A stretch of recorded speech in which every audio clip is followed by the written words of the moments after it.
All right, so welcome everyone to another deep dive. Yeah. Today we're going to be looking at this idea of inaction after action, which is, kind of a paradoxical Yeah. concept, right? Yeah. And we're going to be looking at this PDF, inaction after action, Okay. and specifically focusing on verses 17 and 18 from chapter 3 of the Gita for joyful living. Right. So, I mean, how can there be inaction after action? Like, what does that even mean? Right. It's a strange idea, almost counterintuitive, right? Like, Mhm. how can you have stillness after movement? Yeah. Imagine, just reaching this place of like complete and utter contentment Hmm. where striving just becomes unnecessary. Yeah. What do you think that feels like? Well, the text describes this state as, they call it joyful living. It's like the ultimate state of health and completeness. It's kind of like, when you're recovering from an illness, you need to put in the work to heal, right? You have to take your medicine, rest, all that. Yeah. Yeah, that's like active dharma. Active dharma. Okay. Yeah, the effort, the actions we take to move towards self-knowledge and ultimately to this joyful living. So active dharma is the path, like the striving we do Exactly. to reach that point. Yeah. Okay, that makes sense.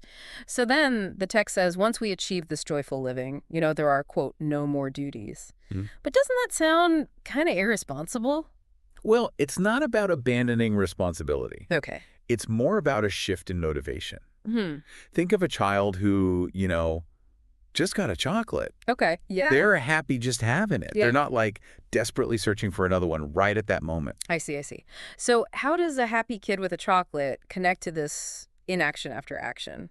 Well, think about it. The text is contrasting that child's desire, Right. right? Yeah. The wanting more chocolate with the contentment of someone who's already reached that joyful living. Mm-hmm.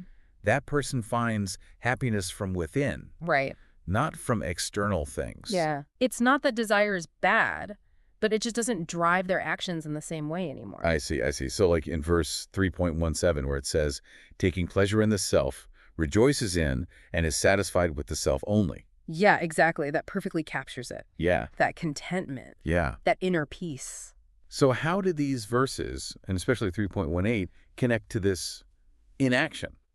Well, 3.18 says, has no purpose to be served by any action. Right. It's pointing to the state of liberation, All right. Like your actions aren't driven by need or external pressures anymore. You're Right. free to act, but Right. you're also free from that compulsion to act. Wow, that's pretty profound. Yeah. I mean, it reframes inaction as like freedom, not passivity. Right. It's like you're not just sitting there doing nothing. Yeah, exactly. Yeah. It's a choice. It's a different state of being. What part of this idea of inaction after action, resonates most with you?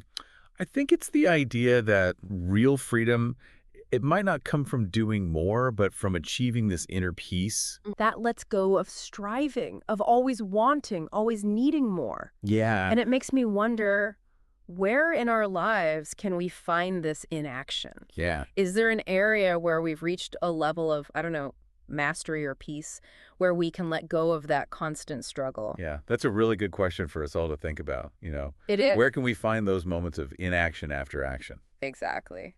Well, thank you everyone for joining us on this deep dive. It was a It pleasure. was really interesting to explore this concept. Absolutely. And, hopefully it'll give you all something to ponder on as you go about your day. Yeah, something to reflect on. So until next time, thanks for listening. Take care. Bye. Bye.